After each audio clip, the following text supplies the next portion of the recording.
Bonjour. Cette fois-ci, c'est le ministère de l'Intérieur qui nous accueille.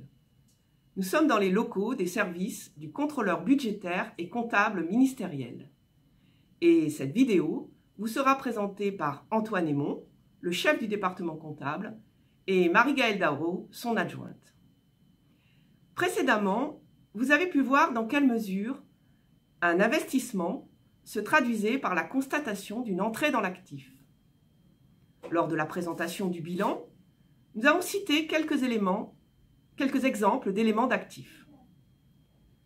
Marie-Gaëlle Darro et Antoine Aymon vont vous proposer d'approfondir cette notion et de voir ce que permet le suivi des composantes de l'actif de l'État. Les actifs sont des emplois de ressources. Ce sont eux qui permettent aux services de l'État de fonctionner. L'actif se décompose en plusieurs catégories. Il comprend le parc immobilier, les autres immobilisations corporelles, les immobilisations incorporelles, les immobilisations financières et les stocks, les créances et la trésorerie. Ce qui est important pour pouvoir analyser l'évolution de ces actifs, c'est de connaître leur mode de valorisation en comptabilité, c'est-à-dire la façon dont leur valeur est évaluée et comment cette valeur évolue au fil du temps pour pouvoir les enregistrer dans les comptes. Alors, s'agissant du parc immobilier, les immeubles de bureaux ou les logements sont valorisés à leur valeur vénale. Ils font l'objet d'une évaluation sur place tous les 3 ans. Si la valeur a évolué, on va constater des écarts d'évaluation que l'on va retranscrire en comptabilité. Alors très clairement, la valeur de ces biens va évoluer en fonction de l'état matériel du bien, mais aussi des cours de l'immobilier. Ainsi, pour s'assurer du niveau suffisant des dépenses d'entretien, il faut isoler la part de la valeur qui correspond à l'état matériel du bien. Au sein de l'actif immobilisé corporel de l'État, le ministère de la Transition écologique et solidaire pèse de manière substantielle avec les infrastructures routières et les concessions autoroutières. Là aussi, la méthode de valorisation de ces biens est très importante pour pouvoir utiliser les données comptables. Les évolutions de la valeur des routes embarquent à la fois l'état matériel de ces routes, mais également le coût des matières premières nécessaires à leur renouvellement. De la même manière, les établissements pénitentiaires du ministère de la Justice font également l'objet d'un mode de comptabilisation à partir d'une valorisation spécifique. Lors de l'établissement du bilan d'entrée de l'État, c'est-à-dire le premier bilan élaboré pour l'État, les biens historiques et culturels ont été intégrés à l'euro symbolique. En revanche, toutes les dépenses ultérieures et de nouvelles acquisitions sont enregistrées à leur coût réel et font l'objet d'un amortissement. L'amortissement traduit la dépréciation annuelle de la valeur du bien immobilisé. Il permet de mesurer les investissements nécessaires pour le maintien de la valeur du bien ou son renouvellement. Avec la nouvelle norme comptable relative au parc immobilier qu'on appelle la norme 6, les immeubles techniques voient leur valeur figée et seront amortis. Il en va de même pour les autres immobilisations corporelles telles que les véhicules ou le parc informatique.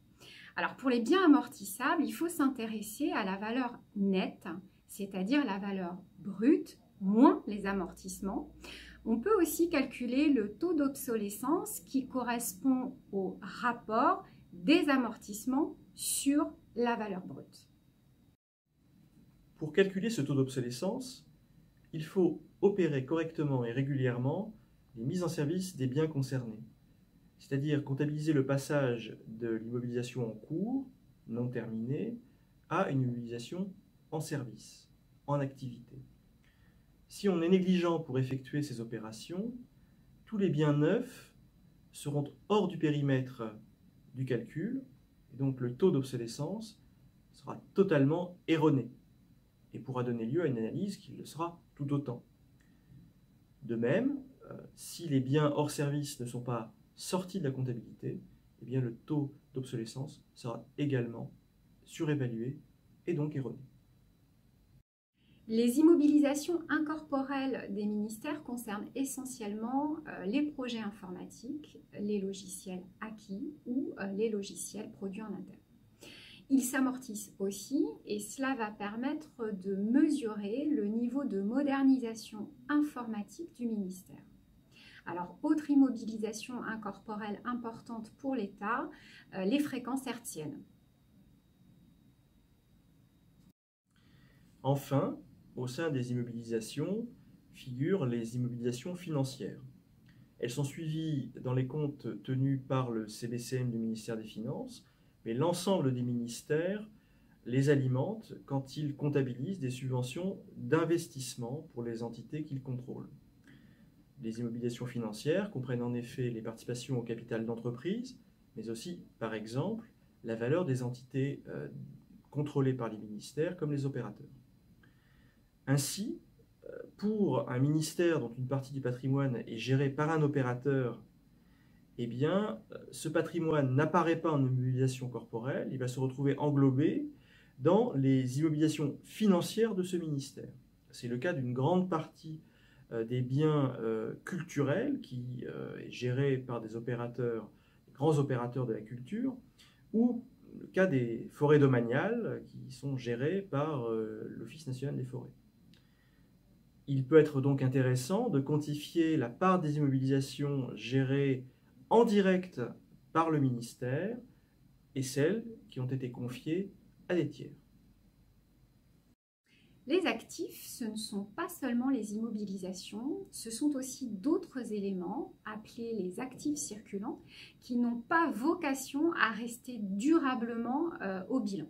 C'est le cas des créances. Alors, les créances les plus connues pour l'État sont celles qu'il détient envers les débiteurs d'impôts ou de titres de recettes non fiscales.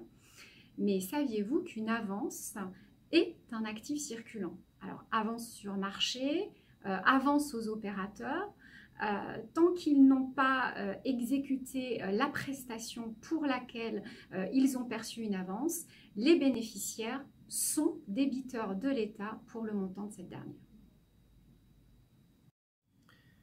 Les créances, comme les stocks, peuvent se déprécier. Les créances, par exemple, font l'objet d'une dépréciation quand il y a un risque fort de non-recouvrement. Par exemple, lorsque l'entreprise débitrice est mise en liquidation judiciaire. Pour finir, évoquons la trésorerie. C'est également un actif dont le niveau visé est le niveau 0. Tout simplement parce que la trésorerie a un coût. L'État emprunte pour couvrir ses besoins financiers. Et la trésorerie dite disponible à l'actif du bilan de l'État correspond à une fraction de cet argent emprunté. Ce qu'il faut retenir, c'est que la comptabilité permet la connaissance des actifs. L'évolution de leur valeur est l'un des objectifs majeurs de la tenue d'une comptabilité patrimoniale.